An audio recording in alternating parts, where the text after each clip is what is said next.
Hey everyone, we wanted to jump in at the start of the pod to let you know about the next couple of episodes of this podcast. When we recorded this episode, we were pretty hopeful we could get the whole thing, this jumbo episode, into a single epic finale and edit them together and get it out quickly. Well, we were a little overly ambitious as we ended up recording 3 hours worth of content. It was a little over 3 hours.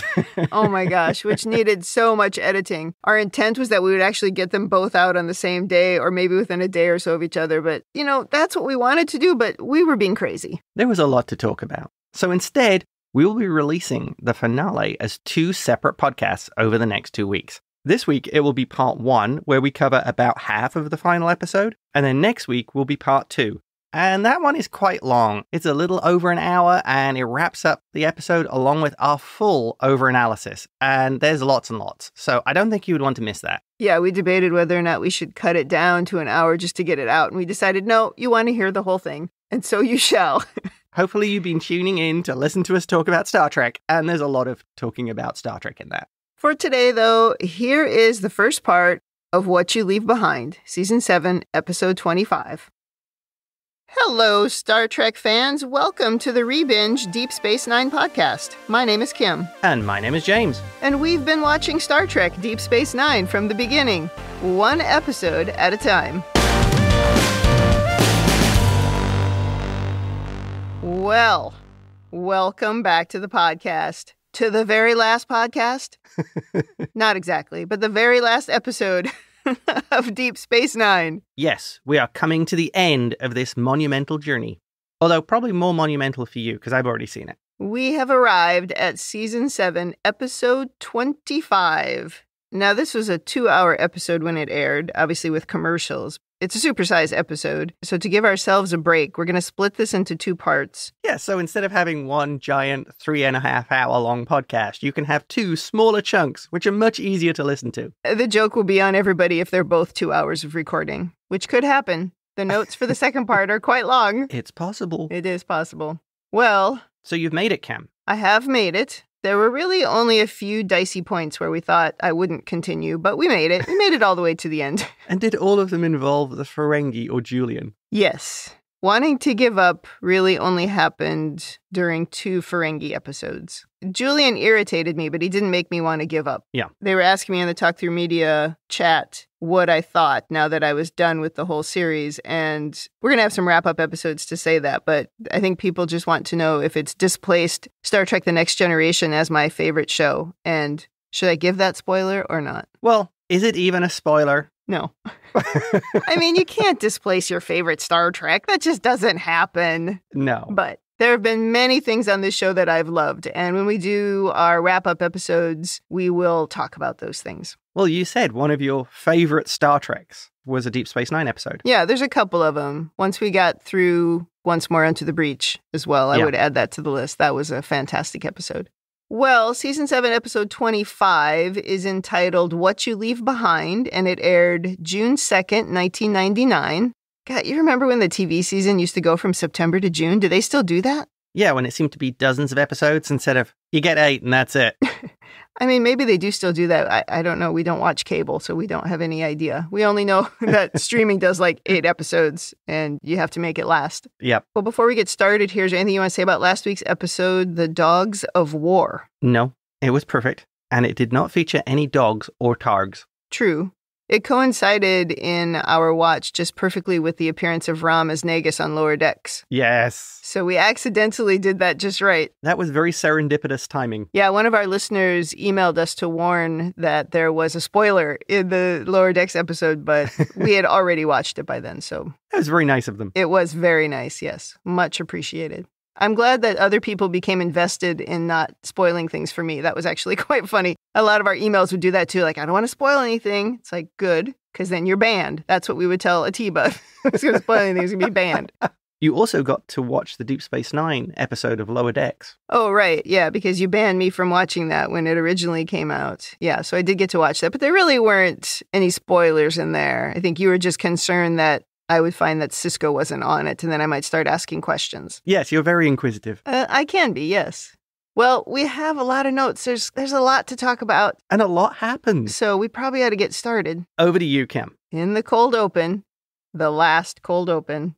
Julian and Ezri are in bed together at 5 a.m. when the alarm goes off, and Julian is lying in the most uncomfortable position on the most uncomfortable-looking pillow that has ever been invented. I mean, you couldn't even at least try to look a little bit like you were comfortable. It's comically ridiculous. He's still stuck with one of those Cardassian beds that, fits the uniform. Maybe that's the problem. Then we have some sexy talk about Ezri's spots going all the way down, which we already knew, and they discuss how Julian will probably tell Miles all about this, though he says he doesn't think he will, but he will. Oh, dear. And we finally move on to discussing the battle that they're heading into, and Julian just has to say that he's never gone into battle with someone he's slept with before, which is just such an important piece of information. I'm so happy he shared that. They make a pact to come home alive, and believe me when I say I've made this scene sound better than it was. Okay, we have to go into overanalysis here. Yeah. I have a theory. Yeah. You know the concept of war marriages, where people get into relationships, and this was a thing that happened certainly in World War II, where people would get married because of the stress of the situation and how it didn't look like they have a future or whatever. And it was a known phenomenon. And then after the war, when things sort of calmed down, then they split up. I liken this relationship to that kind of thing. This is why they've got together, other than bad writing.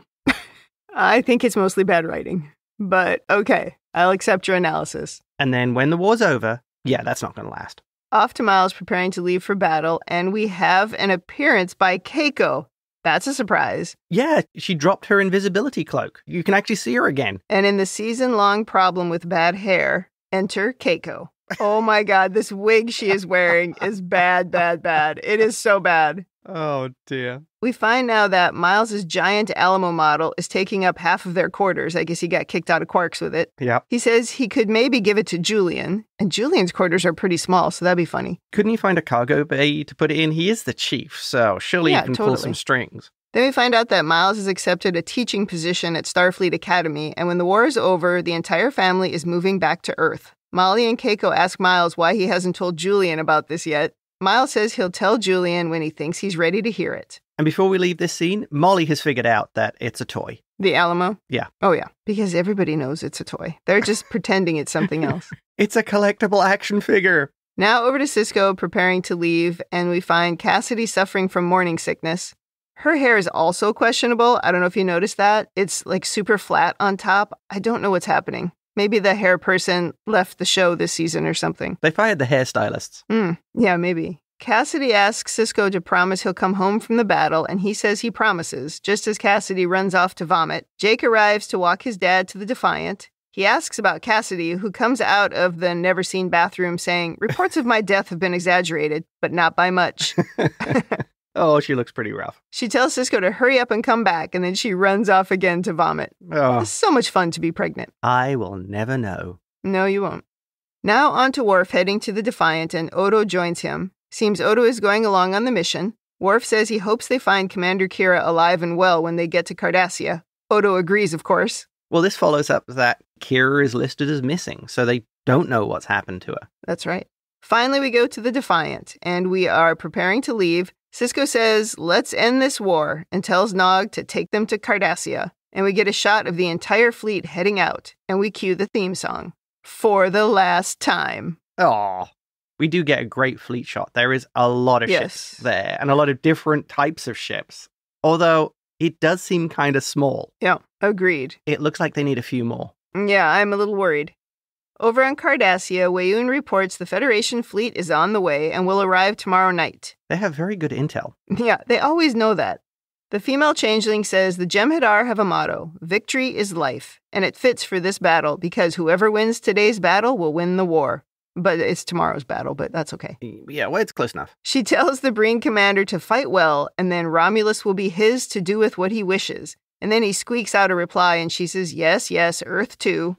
Weyoun looks over his shoulder at this, and the female changeling asks what his problem is, and Weyoun says he was under the mistaken impression that all Federation territories would be under his jurisdiction. She quietly says, "And so they shall." She says she would promise the Breen the entire Alpha Quadrant if it would help them win the war. Oh, dear. I don't know if this was supposed to be a private conversation because the guy who she just said that to is a foot behind Weyoun at this point, so you could clearly hear her. The Breen can't hear behind them. Maybe because of those masks. Winn tells her she's wise in all things, just as last week's new Cardassian leader, Legate Broca, enters. He says he's heard a disturbing rumor that Damar may be alive. This does not please the female changeling, and she sends Broca off to find and kill Damar. Yeah. I thought there was something interesting here that the Breen particularly wanted Romulus. And I wonder if, because we know so little about the Breen, whether there's some kind of long-standing animosity between the races. Because remember, there's an old Romulan saying, never turn your back on a Breen, which we heard in the prison camp episode. Right, I remember. So it makes me think, has this been a long-running thing? I was wondering if it was just as simple as the Breen saw the Romulans as their only true rival, and so they wanted to be sure and take over. Interesting. Because they'd already defeated the Klingons who attacked them, right? Yes, they'd done that before. Yeah. And maybe they thought the Federation's a bit much, so go for the number 2. Or there could be some technology or just the location of it or some resources. But yeah, I think there's some kind of a rivalry going on there. I also like how she's basically prepared to say anything to get their support and go along with her without any intention of carrying it through. This is the problem of dealing with the changelings. Yeah. Or the founders. Yeah. You're all solids. They don't care about any of you. My word to you means nothing. So when it comes time to break it, so what? Yeah, big deal. Overanalysis. Okay. I think the Breen, as I said before, playing the plan of they're waiting for the founders to die and then they can take over all their gains. I think the founders' plan, both with the Cardassians and with the Breen, is simply to use them to win the war and then destroy them. So whatever alliance they have is quite literally temporary, because the long-term goal is they will just breed enough Jem'Hadar soldiers and build enough ships so whoever their ally is will be destroyed right after they win the war. You know, it's funny to think about the female changeling has been cut off from her people, right? Because they can't go through the wormhole and they haven't been able to for some time. Yeah. So I'm not sure how she figures, even if they win the war, how are they going to get back through that wormhole? Because she doesn't know why they can't go through there. Yeah. Does she? She doesn't know that Sisko is controlling the prophets. I would think she does, but maybe she just looks at it as a technical thing, as Sisko has some sway over the aliens who control it. Yeah. So she doesn't look at it as from a religious aspect, but purely he has a friend in higher places. Oh, I know she doesn't look at it from the religious aspect. I'm just wondering if she wins the war and she's the only one over here and she's about to die, what's she fighting for? I think that gets answered in the next half of the show. I'm not so sure it does. Next, we go to Damar and Garak sneaking around out on a dark street where they are quickly captured by some Jem'Hadar soldiers. These two really aren't very good at this, are they? They are not. I can't believe Garak is so bad at it. Yeah. The Jem'Hadar spend time announcing things instead of shooting the two of them, which gives a Breen soldier enough time to appear and shoot both of the Jem'Hadar soldiers. And then the Breen takes off the mask, and guess what? It's Commander Kira. And this so could have been Carrie Fisher. Again, suggesting she's seen a Breen without its mask. You're right. Mm-hmm. They're surprised to see her, but she said she felt the need to watch their backs, and it's a good thing she did. Yeah. She says Damar shouldn't be running around without covering his own face, but he says if he's going to lead the revolution, he can't do it by hiding. I feel Damar is being unnecessarily reckless. Well, he's embraced the role of hero, but he doesn't necessarily know how to play it and survive. Oh, gosh, yeah. Right. Yeah. This is where you should be listening to Kira's advice. Totally. She's been through all of this. She knows how to operate under an occupation. And survive. Yeah. Back to the basement at Mila's house, and they're telling Kira that the gathering they attended this evening was a great success. Work disruptions will begin tomorrow. Power, communication, and transportation facilities throughout Cardassia will be sabotaged, causing the fleet to be cut off from ground support. This should help the Alliance crush the Dominion fleet. Mila comes down the stairs to finish the thought, saying, and then Cardassia will be free. Mila says to Garak, when you were a small boy, I was worried about you, always getting into trouble, so secretive, so full of deceit. Who would have thought those disgraceful characteristics would be turned into virtues? And then she touches his face, and he looks so smugly proud that she's praising him. Oh, he's absolutely beaming. He is. I don't know, and we never really find out if she is his mother, but she's definitely a motherly figure. Yeah. He seems to very much care about her opinion. Oh, he definitely does. And he goes out of his way not to upset her. Yeah, for sure. Well, back to the new Defiant, and there are lots of complaints about the ship not being as good as the old Defiant. Hey. So Miles starts ordering engineering to fix various things, and his modifications begin. And we get another fleet shot, which, again, I think it seems kind of small. Ezri quietly asks Worf if he's okay with her relationship with Julian, and he says he's happy for her, but he's going to have to kill Julian. And he says, and Jadzia said I didn't have a sense of humor. Nice one, Worf. Because you didn't really have a sense of humor, and still don't. It's the closest the Klingons can come to a good sense of humor. Agreed.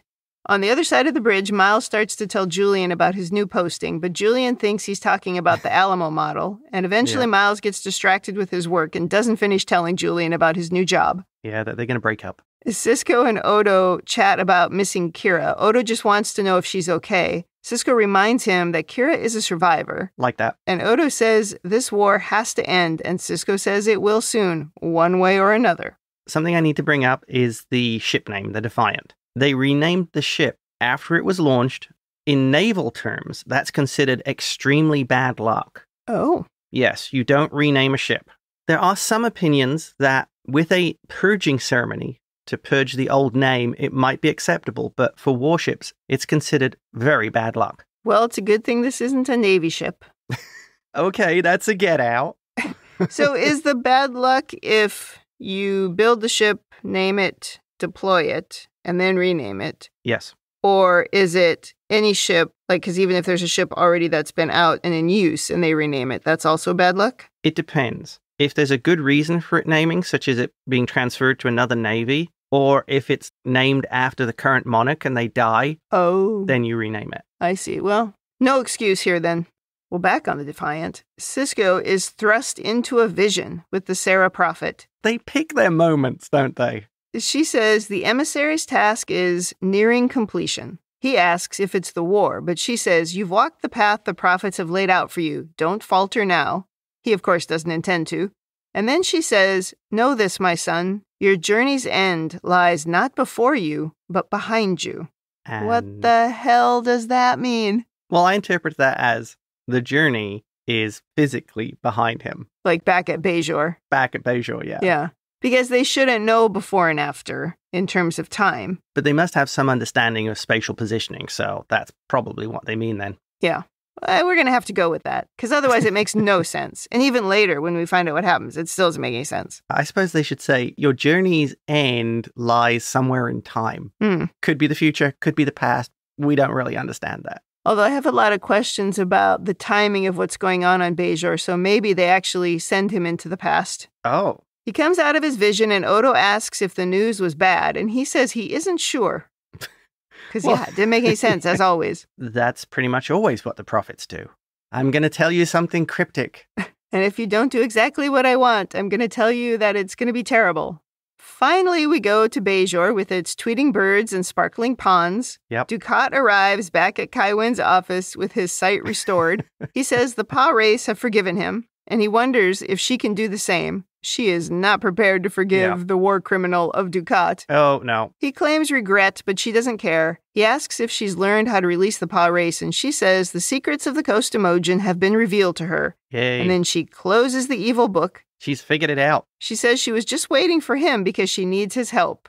And he's very excited by this because the Pah-Wraiths will be able to claim the Celestial Temple and destroy the prophets. Kai Winn says, and the emissary. But Dukat says, oh no. I will be the one to deal with Benjamin Sisko. Sisko will be dealt with by me and me alone. This seems to please Kai Winn. She's wanted to get rid of the emissary since she met him. Oh, for sure. Some overanalysis. Winn does make the comment, if Sisko survives the battle. And Dukat says, oh yes, he'll survive. Yep.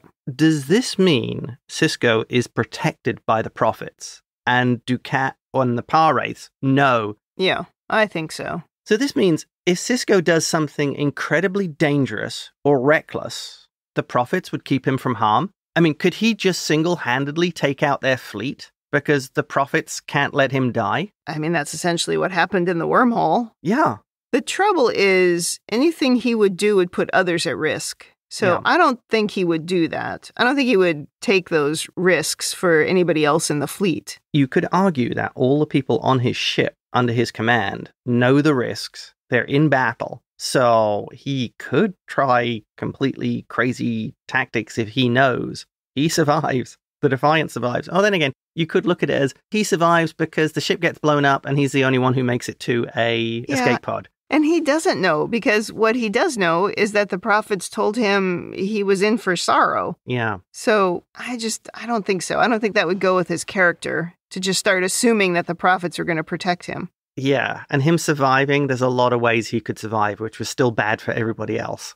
Yes. So, okay. My plan of using Sisko to spearhead the attack might not be a good idea. No. Back on the station, Vic and Quark are playing Go Fish. Vic is only able to play period-specific games, which is boring Quark. Yeah, he doesn't know Tongo. No, Quark whines about his job being harder than the guys fighting the war. It's like, oh my God. I love how Quark manages to be whiny all the way to the end. All the way to the bitter end. His life's so hard. It's actually harder than the people fighting. Poor Quark. Quark says he just hopes Nog and the rest of those heroic idiots come back in one piece. Maybe my favorite line from Quark. And I did think here too, so he's feeling restless because the station is empty and he's worried about Nog. So at least I hope that's what's going on here. Otherwise, this is just him being super whiny. Oh, no, I think he's worried about Nog. Yeah. We only get 2 pallies in this scene as well, so I suppose that's a plus. I didn't write them down. I was trying to do you a favor, but now you brought them up, so... Off to the fire caves on Bajor, and Dukat and Winn are trudging around in the dark without a flashlight for some crazy reason. Oh, they can all see in the dark. When Winn sits down to rest, Dukat complains about how frequently she needs to rest. And they sort of poke at each other a bit, and then Dukat says, during the occupation, his people found the Bajorans' fear of these caves amusing, but they never bothered to visit them. And Winn doesn't want to hear his anecdotes about the occupation. I mean, it is awful. Oh, yeah. I mean, who is more awful between the two of them? It's really hard to pick. Oh, yeah. Well, the way she says to Dukat, wander aimlessly through these caves for the rest of your miserable life. She's like, get away from me. Oh, yeah. Oh. So why didn't the Cardassians ever investigate the caves? Because there's nothing in it of value. Yeah, I guess, yeah. Because the reason the Bajorans were afraid of it was because of the Pah-Wraiths and their religion, and they just thought that was all a bunch of hooey. So they didn't care about it. Yeah. Winn also tells Dukat to stop calling her a Dami and to start addressing her as Eminence. And the fact that he keeps taking this treatment from her definitely means he's up to something. I mean, that makes it quite clear. Yeah, at the end of the scene, I don't know whether it was more mocking or irritation when he says Eminence. It was mocking, yeah. He was irritated, but he knows at this point he has to go along with her. Yeah. I imagine there's something going on, like the Pah-Wraiths have told him that he needs to do that. Ah. Not call her Eminence, but he needs to let her get the fire caves activated. Yeah. On Cardassia, Weyoun notices a flaw in their fleet forces, but before he can reinforce the weak part of the defenses, the lights go off, and the female changeling says, "Now what?" She was so annoyed. I thought that was very funny. Emergency power quickly gets the lights back on just as Legate Broca enters. Weyoun says long-range comms are down and they can't contact the fleet. Broca says it was sabotage, but not by soldiers, by ordinary people. This draws the immediate anger of the changeling as she grabs Broca by the throat and she lifts him up, livid that the Cardassian people are rising up against the Dominion. Weyoun says he has a suggestion. If the people are responsible for the acts of terrorism, then it's the people who should be punished. Broca, under severe duress, chokes out, "severely punished." And the changeling says, "I'm glad we all agree," and throws him to the ground. Oh, yeah. We have not seen her strength in some time. I really like that. No. I wondered, do the founders, have they ever really had to deal with uprisings? Have they ever been this close or affected by rebellions? No, not directly, I'm sure. I assume they sit at a distance and just tell the Vorta to deal with these things. 100%. They don't get their hands into this kind of stuff. She's now forced to. And at the beginning of the scene as well, she's compromising with the Breen again, who now want to stand alongside the Jem'Hadar. And she agrees to that. She is absolutely desperate here. She's agreeing to anything. I feel the Breen are really showing their colors here. They are the opportunists. But they're also warriors, and they don't want to hide in this room with her. That's kind of what I was thinking, but it's a good point, yeah. Something else I want to bring up here. When they're looking at the map, Weyoun is, he brings up that their forces are weak at the center of their lines. Now, if they're protecting the Cardassian system... There's no center. If it's an amorphous blob, where is the center? Because if they're all stretched out in a nice line Well, why doesn't the Federation just come behind them? Or from the left side, or the top, or the bottom, or wherever? So if you have this amorphous shape that is your defense perimeter, where is the center? Yeah, we've had that funny conversation before. Like, sometimes they seem to forget space is three-dimensional. Yeah. Yeah, and they're not just like on an ocean or something. Yeah. Yeah, I don't think there actually is a center, but I could imagine that if they were trying to surround an entire system, because it's not just a matter of a single circle, that he could just look somewhere and see that they were light in some area. That's all. Yeah. Maybe it just happened to be the center on his single two-dimensional map. Yeah, that's a more logical explanation. Yeah. I think Legate Broker should be working on his escape plan right now. Yeah, there's a spot later where it's shocking he doesn't escape when he has a chance. I really think after that last confrontation, he should really be reading the room here. Yeah, he should have gotten out right away. Over in Mila's basement, they surmise the planet must be falling into chaos at this point. Kira says this is just the beginning. We have to hit harder next time. Damar agrees, saying we can't rest until Cardassia is free. Then Damar tells Kira that when Cardassia is free, they'll have Kira to thank for it. Without her, this rebellion would have died long ago. And the irony meter explodes. Well, I'm glad he at least sees that now. Yeah, it's fascinating that he, as a Cardassian, actually recognizes this. Garrick finds this detail quite ironic, but Kira, of course, doesn't want to be canonized quite yet. The power comes on, and a Weyoun broadcast pops up on the communicator. He says the vandalism must stop, and disobedience will not be tolerated. The Cardassian people will suffer the consequences of the actions of a minority of people. He says Dominion troops have reduced Lakarian City to ashes. No survivors. 2 million men, women, and children gone. For each act of sabotage committed against the Dominion, another city will be leveled. Damar and Garrick are horrified. The beatings will continue until morale improves. 100%. Do you think that plan came from Weyoun or the Founder? Well, it was Weyoun's idea to punish the people. Yeah. And the Founder later has an even bigger horrific idea. Yeah. So maybe this was her idea and then it escalates. Yeah. That's possible. But I could see Weyoun doing this too. He's like, oh, we'll just blow up the city and then everybody will start to fall into place. Yeah. It's like, that is the opposite of how that works.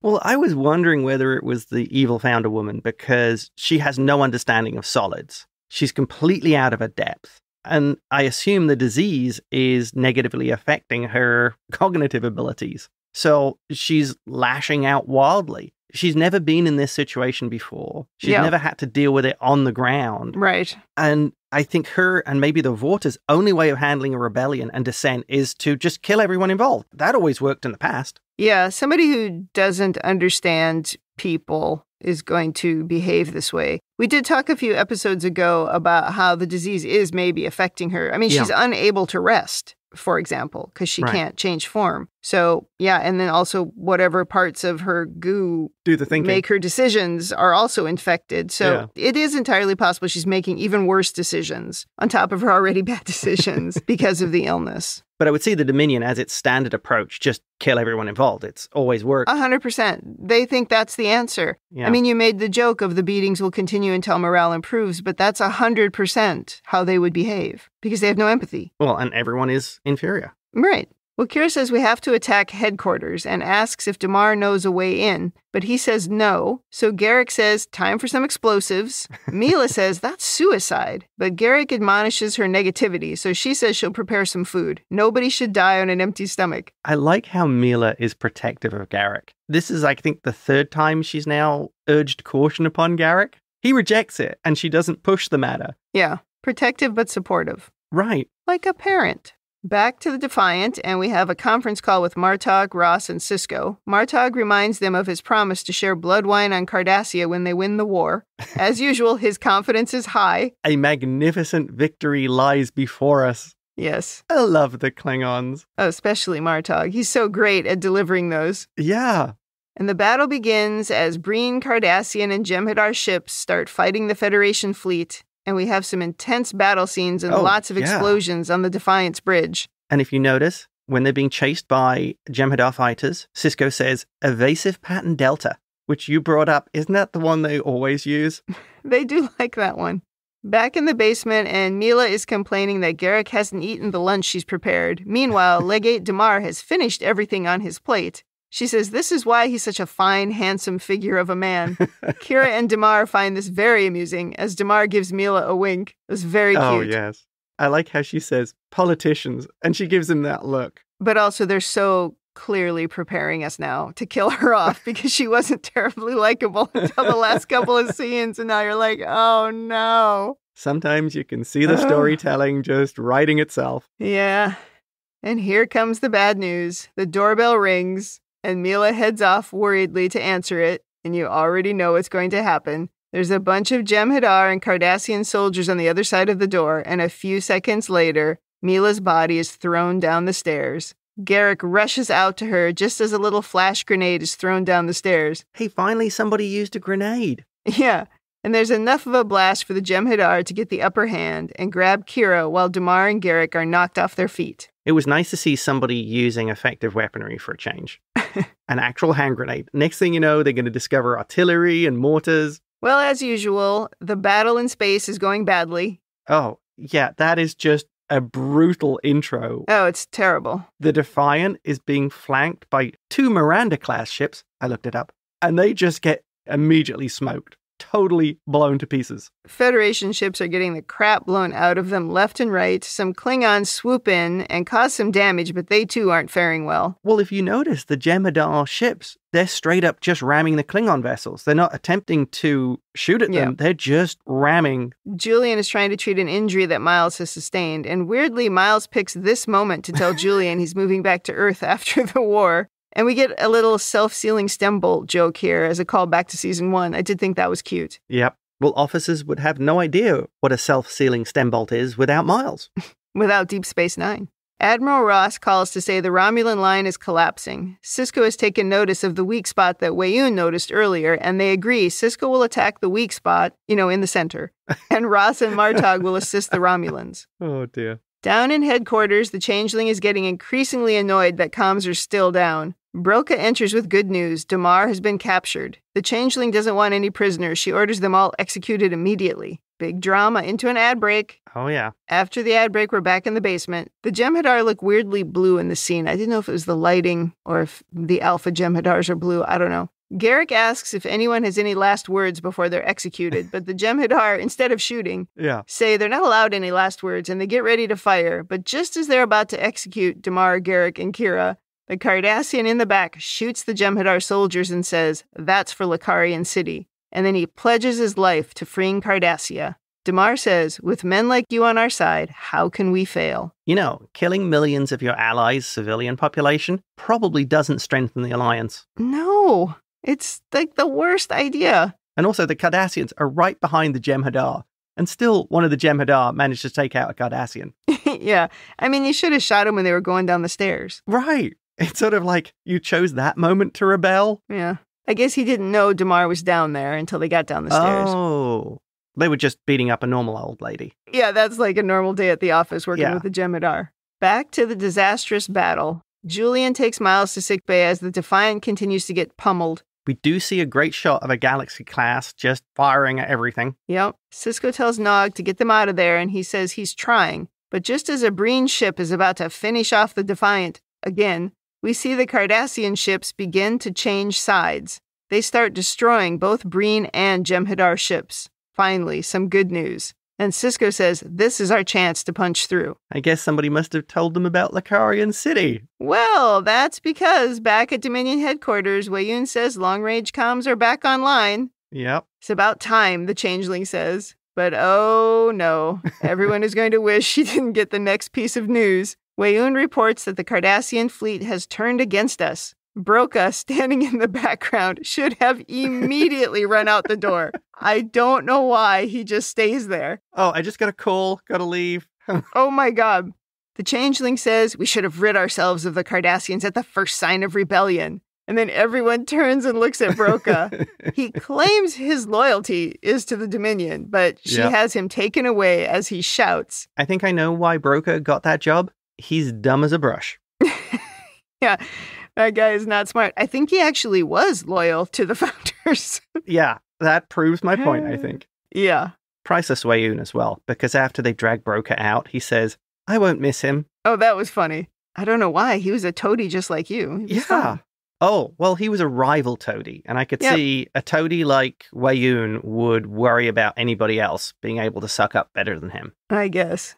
Well, now we make the classic one step too far mistake, and the changeling orders the entire Cardassian population exterminated. Even Winn is shocked by this, mostly because I think if everyone is dead, who will he be in charge of? Who do I get to push around? And she tells him to begin at once. Yikes. What's interesting about this is it goes all the way back to the episode Broken Link, where she tells Garrick, Cardassia is dead. Your people were doomed the moment they attacked us. Yeah. It's a nice closing of that circle. She threatened them years ago at this point. So true. Now it's actually happening. And how did she say it? It was like, he's dead, you're dead, Cardassia is dead. Yeah. Oh, it was chilling.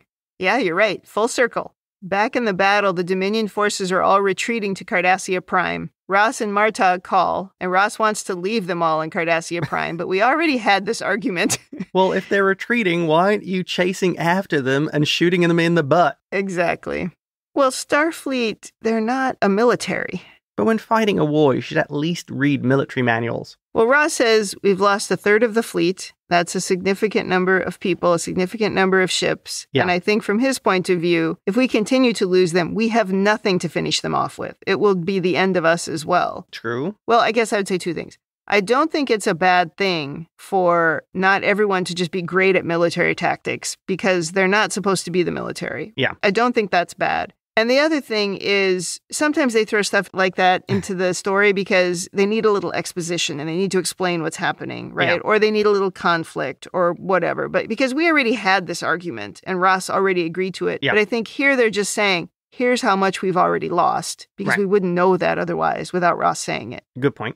Well, after Ross says we've lost a third of the fleet, Martog says he doesn't want those soldiers to die in vain. So they convince Ross that this is the chance to end the war. So they press on. Martog says, my friends, songs will be sung about this day. Well, he also said, as I predicted, the day is ours. Sisko says to the crew, let's finish what we started. Ross's concept is keep them bottled up on Cardassia because they've actually retreated to Cardassia Prime. They're now effectively stuck on one planet. So let's talk about this. So they're basically laying siege to this planet with the fleet. Can the Dominion build more ships? Do they have enough resources on that planet to build ships? No. Do they have enough Ketracel White? Do they have a cloning facility? The cloning facility was on a different planet. Yeah. Here's the thing. They have them bottled up. Retreat to a safe distance, keeping them all nicely bottled in, and then find a nice large asteroid field and fire asteroids at them constantly. You suggested before, why don't you use the tractor beam and throw ships at them? Throw asteroids at this planet, as many as you can, and just bombard the place. They don't have an unlimited energy supply. They can't keep their ships running forever. You basically wear them down like a traditional siege until they're either forced to surrender or they're all dead. I will accept as a possible reason the Federation doesn't want all the Cardassians killed because they can see what's going on the planet. That's just what I was going to say. The trouble with that is it's the Federation and the Cardassians have switched sides. And they are supposedly against genocide, except for if it's the founders. Then it's okay. So they would want to save the Cardassians. Well, they had already committed to helping the Cardassian rebellion. Yeah. So at this point now, if they don't do anything, then they're just helping the Dominion destroy Cardassia. Yeah. Which is not a very Federation thing to do. Yeah. But I get your point. If you're trying to win the war, you got to do everything to win the war. Right. And doing what they're doing now risks you losing all of your fleet still. It's still possible. What happens if you lose all your fleet? I think I might lean towards the historical approach of an effective siege. When they run out of supplies and those like six-legged mice to eat, they're going to be stuck. Finally, we return to the fire caves, and Winn and Dukat have arrived at their destination. Dukat continues to complain, saying he's not impressed. He thought there would be, fire in the fire caves. Yeah. Winn opens her evil book and starts reading from it in ancient Bajoran, calling for Kost-Imogen, and the fire in the open cave below lights up, and orange things start flying everywhere. There's your fire, Dukat. So those things flitting around in the fire, like the little sprites, those are the Pah-Wraiths, do you think? Well, that's what we have been led to believe in the past, so I'm going to say yes. Plus, is this just like one cavern in the cave system? I mean, is there like multiple caverns that could all be the fire caves? Or is there just one where the actual Pah-Wraiths are? No way to know, but I'm going to guess it's just here in this location. Just one place, one Because spot. they specifically went to this one location. Yeah, and she did say you'd wander around forever. Yes. Okay. You know, whoever put the Pah-Wraiths in here, you could have like sealed the opening or something. I mean, why'd you make it easy for everybody to get in here? It depends on how long ago it was. It could have been that natural erosion, maybe water ingress, open tunnels that allowed you to get in here. Well, send somebody down to check. Block them up regularly. Oh, I guess the wormhole was not opening. Oh, all right. Okay. All right. Back to Cardassia, and our rebels are preparing to raid the Dominion headquarters when they hear explosions outside. It seems the leveling of the city has begun. Damar says, once we're inside the complex, we stop at nothing until we've captured the changeling. And he seems to have recruited quite an army here. Yeah, there's a handful of guys. The Cardassians all shout, "For Cardassia!" and head up the stairs. Except for Garrick, who is obviously still impacted by losing Mila, whom he clearly adored. He says, just to Kira now, that he'd always imagined he'd return to Cardassia one day and probably live in this house again with Mila, and this house is about to be reduced to a pile of rubble. He says, my Cardassia is gone. And Kira says, then fight for a new Cardassia. But Garrick says he has a better reason to fight. Revenge. And Kira's like, well, that works too. Oh, and off they go. That was really good. But it was the really quiet way Kira says that works too. Yeah, that works. Earlier on, that was part of her conflict of she'd fought the Cardassians for revenge. Mm-hmm. She knows exactly what emotions he has right now. And she's come through the other side of that. I do think it's different because I'm not sure that Garrick's Cardassia ever existed. No. His was more idealized. His Cardassia is the one that was in books like The Never-Ending Sacrifice. Yeah. Probably all of this comes from Tain as well, of his view of Cardassia. Right, good point. It's like when somebody today looks back on the 50s or something as a golden age, but that's because it would have been good for that exact person and not for anybody else. Well, that probably works for Tain and Garrick.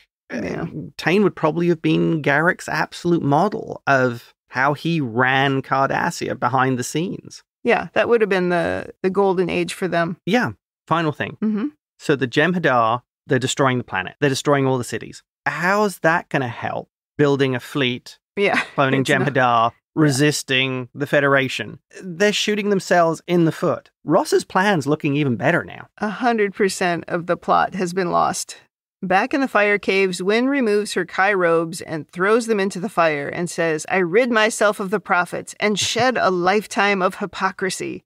I mean, it's your hypocrisy, lady, but okay. That was such a great moment. She's been this manipulative, power-hungry religious figure, and she's never believed a word of it. It's all been about her power, her influence. It's almost like she's saying it out loud to herself. She's admitting the truth. Or she's just been a simple pawn between the Pah-Wraiths and the prophets, and she really didn't have control of her own destiny, like Sisko. Wow.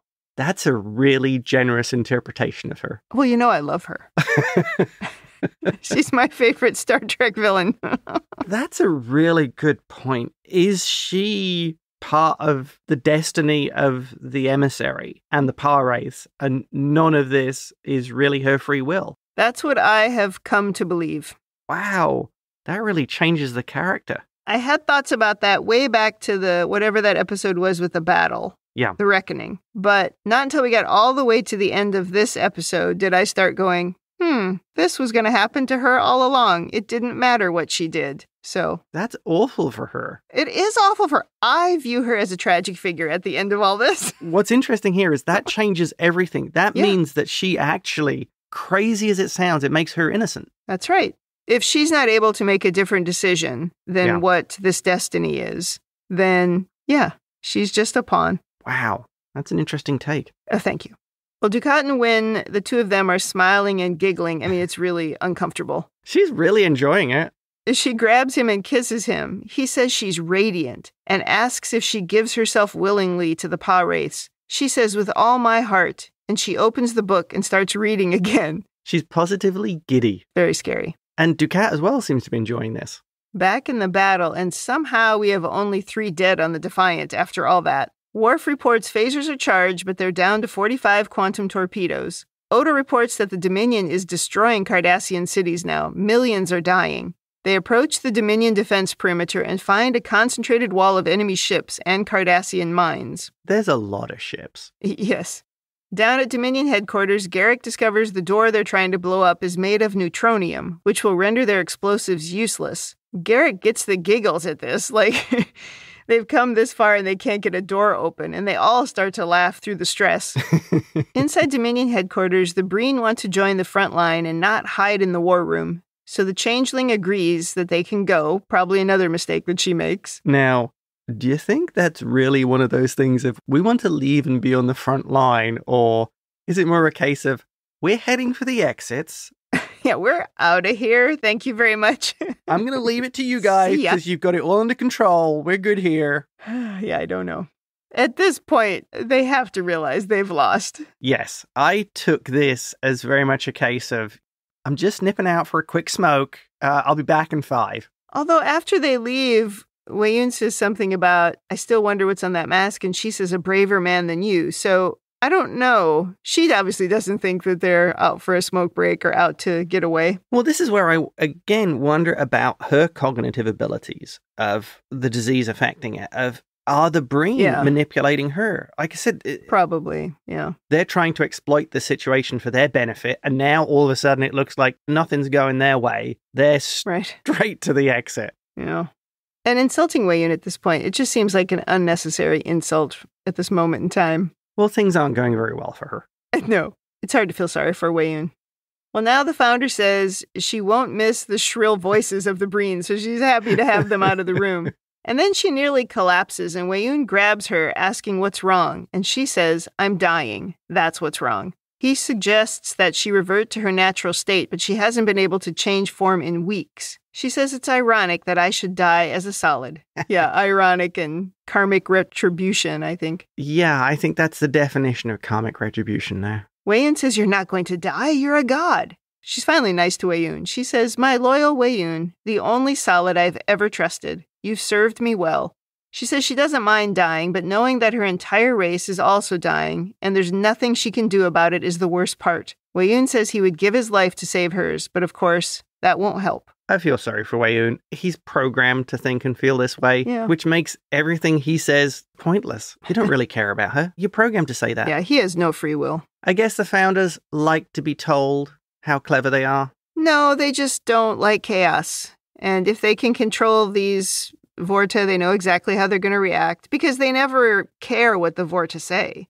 She never reacts to anything he says, unless she's mad about something, but she doesn't care when he's being deferential. Yeah. Back to the rebels stuck outside the locked door, and they're throwing around ideas about how to get in when the door is miraculously open.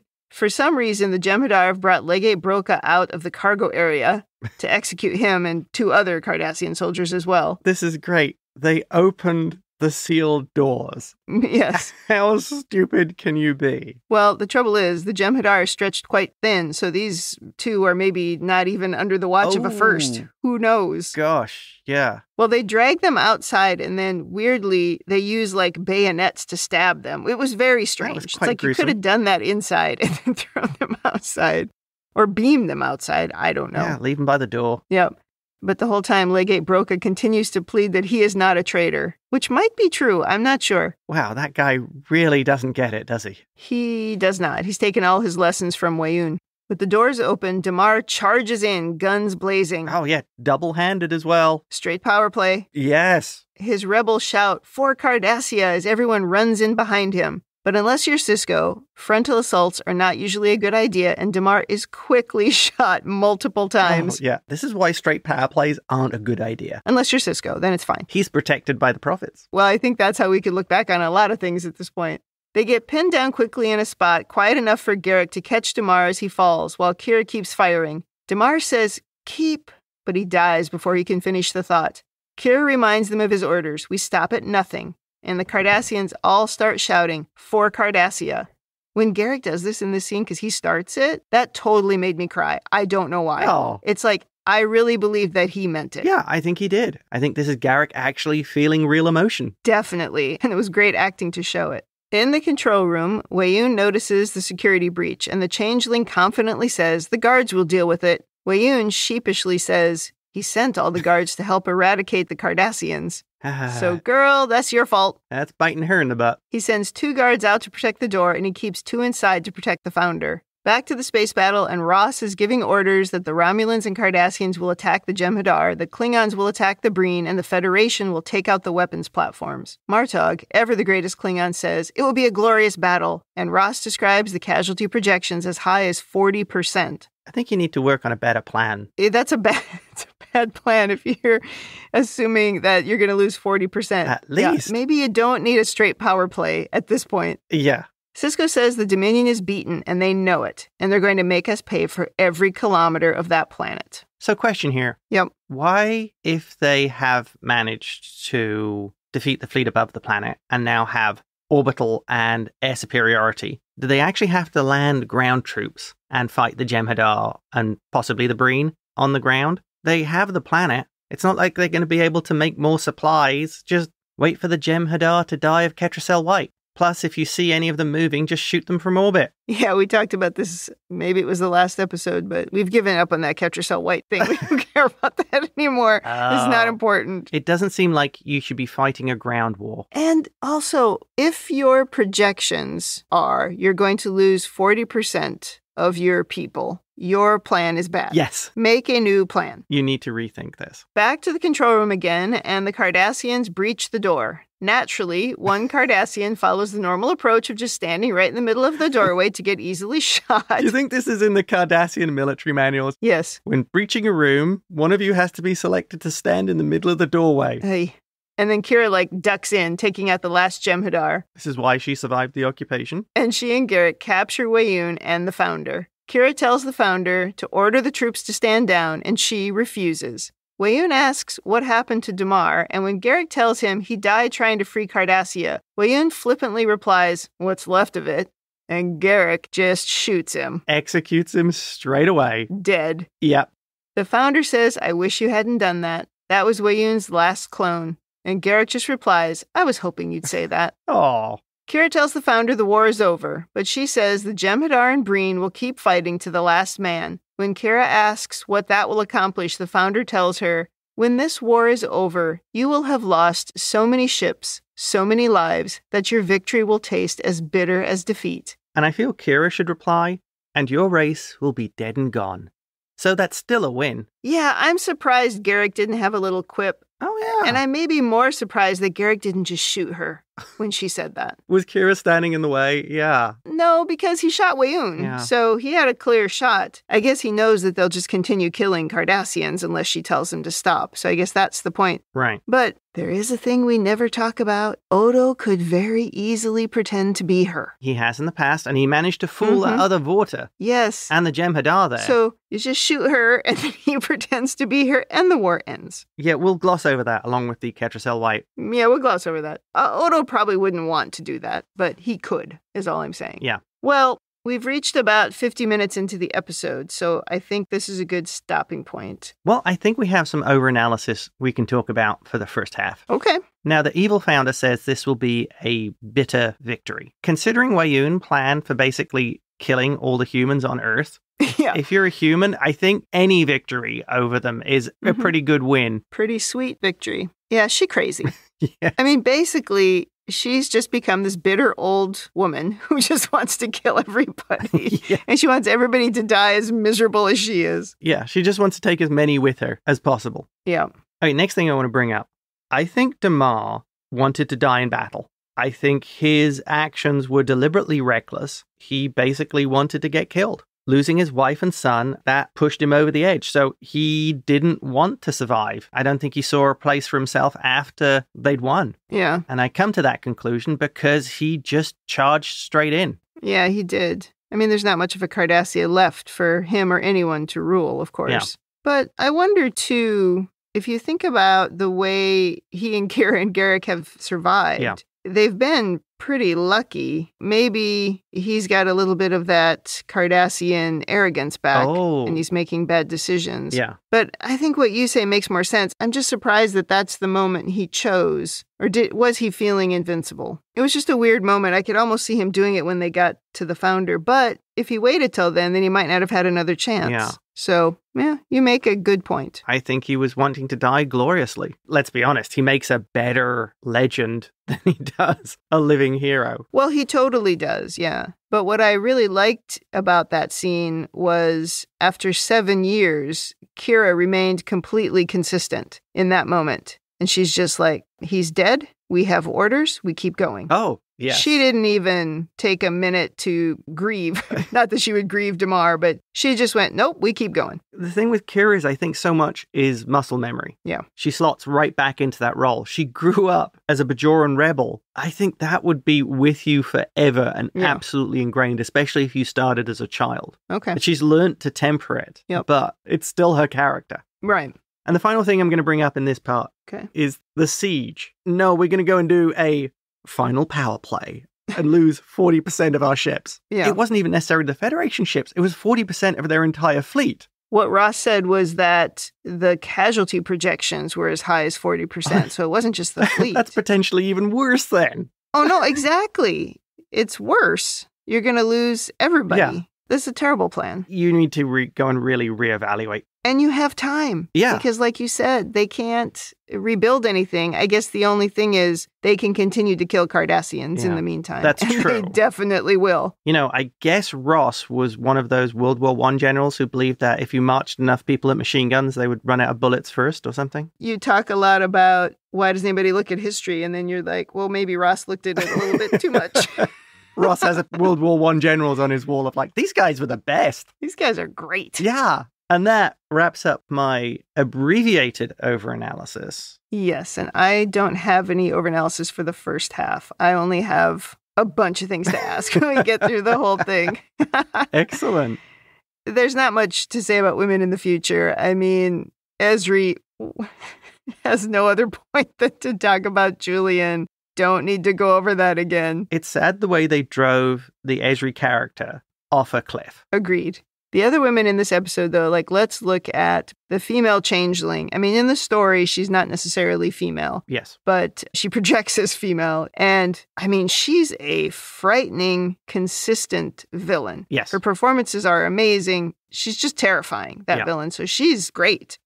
In terms of women in the future, they can be just as evil as anyone else. And you see when she snaps how immediately violent she is. I like that scene because it reminded us of why they fear her, yes. right? Because we haven't seen that for a while. Right. So she's still very powerful, even though she can't change form. Yeah. And then if we talk a little bit about Kira is usually a great example of women in the future. And she certainly is here in that her entire storyline in this ending part of the season where she is leading Damar and leading the Cardassian rebellion, which you would have never believed at the beginning of this series. But the entire thing has nothing to do with whether or not she's a woman. And that's great. That's like one of the important things that I look for. It's just that she's a character as a part of the story. I mean, yes, she is also the hero, which is great, but I don't need the woman to be the hero. I like that she's the hero, but I don't need that. I just want it to not be about her gender. Yeah. And then, of course, the amazing Kai Winn. I mean, she's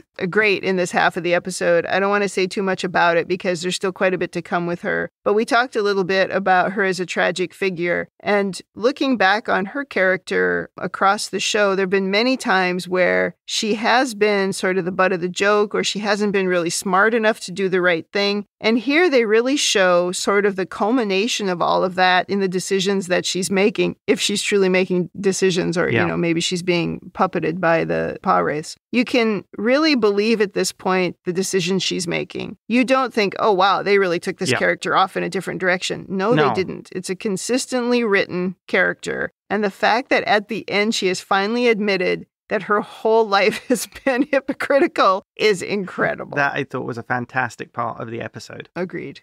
Well, we're not going to rate half the episode, right? No. We'll wait until the end. All right, well, that wraps up the first part of Season 7, Episode 25.